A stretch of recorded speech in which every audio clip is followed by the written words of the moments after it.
یہ ربیع الاول کا مہینہ ہے۔ اس مہینے میں عام طور پر مسلمانوں میں یہ ایک حقیقت ہے کہ سب جانتے ہیں کہ ربیع الاول حضور کی آمد کا مہینہ ہے۔ کہہ دو حضور کی، سارے بولے جو مانتے ہیں وہ کہہ دیں حضور کی آمد کا معنی آقا کی ولادت کا مہینہ ہے، حضور کی پیدائش کا مہینہ ہے، آقا کی دنیا میں تشریف آوری کا مہینہ ہے، وہ ربیع الاول کا مہینہ ہے۔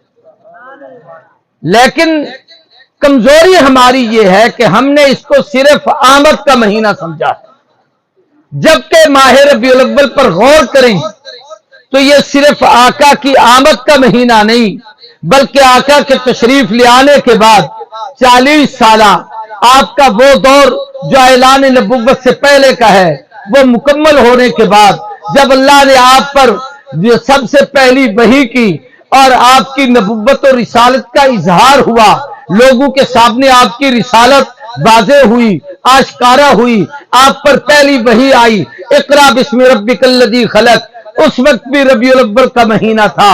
اعلان رسالت ربیع الاول کے مہینے میں ہے، گویا ولادت بھی ربیع الاول میں ہے، حضور کا اعلان رسالت بھی ربیع الاول میں ہے۔ تیسری چیز، مکی زندگی آپ نے 13 سال اعلان نبوت کے بعد گزاری۔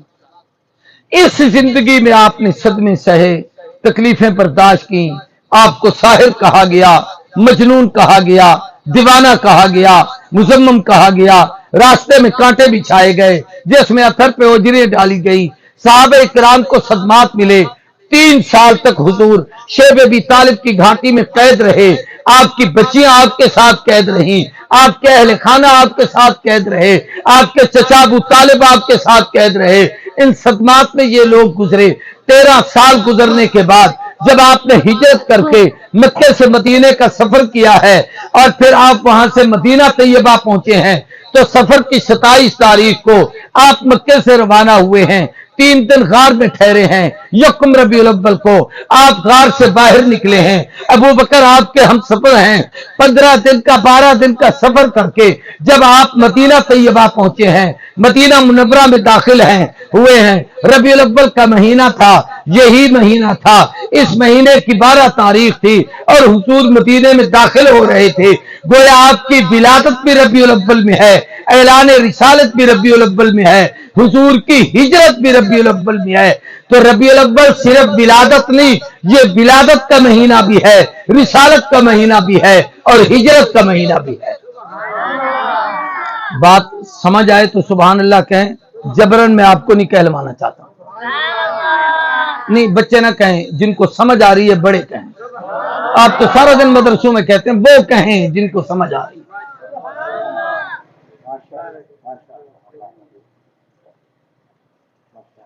آپ تو مولانا شہزاد کی زبان سمجھ لیتے ہیں، جو میری سمجھ رہے ہیں وہ ان کو بولنا چاہیے، میں تو ان کے لیے بول رہا ہوں، توجہ کریں میری طرف۔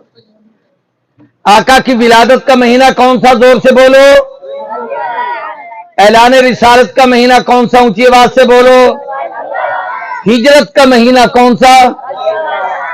پھر 10 سال مدنی زندگی کے گزار کر، اب میں ان سالوں کی تفصیل نہیں بیان کر سکتا کہ آپ نے پہلے 40 سال کیسے گزارے، پھر مکے کی زندگی کے 13 سال وہ کیسے گزارے، پھر ہجرت کے بعد مدنی کی زندگی کے 10 سال کیسے گزارے۔ وہاں بھی مختصر 10 سال آپ نے دین اسلام سمجھا کر، مکمل سکھا کر، سب کو بتا کر، اخلاقیات بتائے، ایمانیات بتائے، اعمال بتائے، معاملات بتائے، معاشرت بتائی، معیشت بتائی، سیاست بتائی، زندگی گزارنے کے اسلوب اور اصول سکھائے، تقریباً 9 لاکھ مربع میل تک اسلامی سلطنت قائم کی۔ اور جس وقت آپ آخری حج پر تشریف لائے اور حج کر چکے، دین اسلام کی تکمیل کا حکم ہو گیا، الیوم اکملت لکم دینکم واتممت علیکم نعمتی ورضیت لکم الاسلام دینا۔ آج دین مکمل ہو چکا ہے، اللہ نے نعمتیں ساری آپ پر پلٹ دی ہیں، آپ کے لیے دین اسلام کو منتخب کر لیا ہے، قرآن مجید مکمل ہو گیا، شریعت کے احکام مکمل ہو گئے۔ اب محبوب اپنے رب کی یاد میں زیادہ رہتے تھے، تو پھر اس حج گزرنے کے ٹھیک 2-3 مہینے بعد محرم سفر گزر کے ربیع الاول کا مہینہ تھا، سفر کی 27 تاریخ کو حضور کو بخار آیا، بیماری شروع ہوئی، یہ 15 روز تک آپ کو بیماری رہی. اس تکلیف میں آخری 4-5 دنوں میں آپ پر بہت زیادہ بیماری کی شدت تھی کہ آپ مسجد کے اندر نمازیں بھی نہ پڑھانے کے لیے جا سکتے تھے. ابو بکر صدیق کو مصلی امامت کا حکم دیا. حضرت عباس، سیدنا علی، دیگر صحابہ حضور کے ہر وقت معیت اور خدمت میں ہوتے تھے.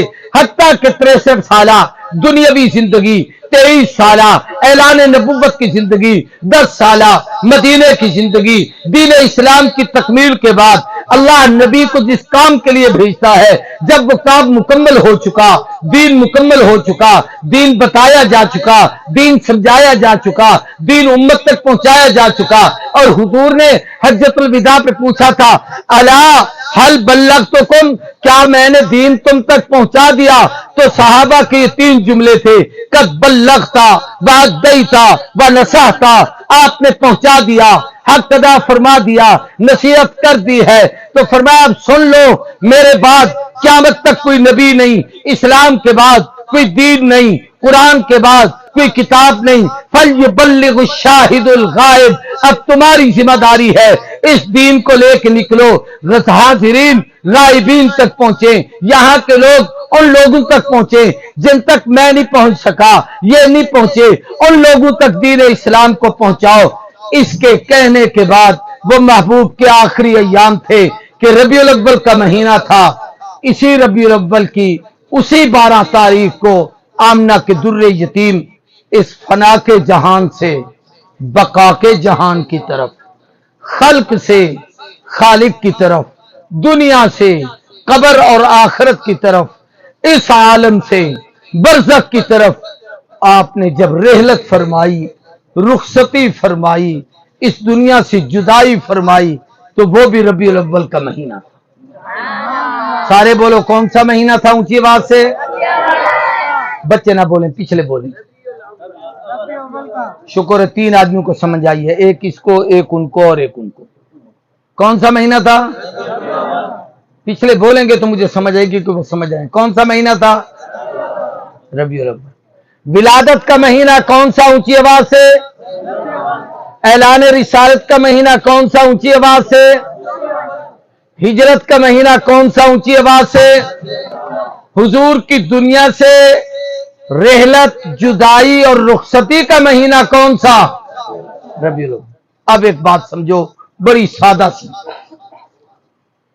صرف ایک کام ہوتا تو ہم یہ کہتے ولادت کا مہینہ ربیع الاول ہے، لیکن چونکہ ولادت بھی اسی میں ہے، رسالت بھی اسی میں ہے، ہجرت بھی اسی میں ہے، رحلت بھی اسی میں ہے، ساری چیزیں اس میں ہیں، تو پھر یہ حضور کی سیرت کے ساتھ ناانصافی ہوگی کہ میرا واعظ، میرا مولوی، میرا مقرر، میرا پیر، میرا آدمی جو گفتگو کرے وہ لوگوں کو صرف میلاد تو بتائے، رسالت نہ بتائے، میلاد تو بتائے، رحلت نہ بتائے، میلاد تو بتائے، ہجرت نہ بتائے، میلاد تو بتائے، عقائد نہ بتائے، میلاد تو بتائے، اعمال نہ بتائے، میلاد تو بتائے، اخلاق نہ بتائے. جب سارے کام اس مہینے میں ہیں تو میں اس کو بہت آسان کر کے آپ کو سمجھاتا ہوں کہ ولادت بھی اس مہینے میں، رسالت بھی اس مہینے میں، ہجرت بھی اس مہینے میں، رحلت بھی اس مہینے میں. ان چاروں چیزوں کو کر لو اکٹھا.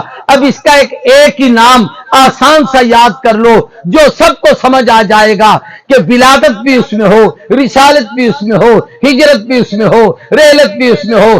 اگر کوئی صرف یہ کہے یہ حضور کی رحلت کا مہینہ ہے، میں باقی نہیں مانتا، وہ ظالم ہے، نبی کی سیرت کا انکار کر رہا ہے. کوئی یہ کہے میں صرف ہجرت مانتا ہوں، باقی کا تذکرہ نہیں کرتا، وہ ظالم ہے، نبی کی زندگی کا انکار کر رہا ہے. جو صرف یہ کہے اعلان رسالت کو مانتا ہوں، وہ بدبخت ظالم ہے جو نبی کی سیرت کا انکار کر رہا ہے. میں کہتا ہوں بحیثیت مسلمان ہونے کے ہمیں عقیدہ رکھنا چاہیے جب ساری چیزیں کٹھی اس مہینے میں ہیں تو اس کے لیے ایک خوبصورت نام جس میں ولادت بھی ہو، رسالت بھی ہو، ہجرت بھی ہو، رحلت بھی ہو، وہ یہ ہے کہ ربیع الاول حضور کی پوری سیرت کا مہینہ. کہہ دو ربیع الاول حضور کی پوری، اونچی آواز سے، حضور کی پوری.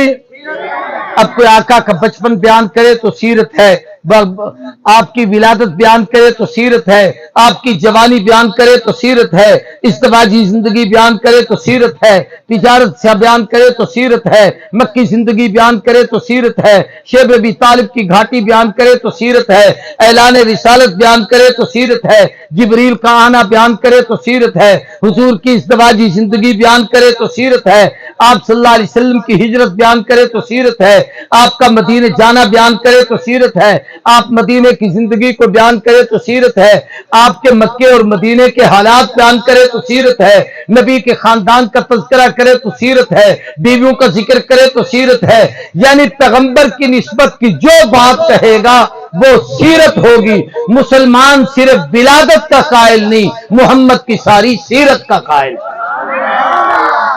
اب میں آپ سے پوچھتا ہوں، آپ صرف میلاد والے ہیں یا پوری سیرت والے ہیں؟ جو پوری سیرت والے ہیں وہ ہاتھ کھڑا کریں۔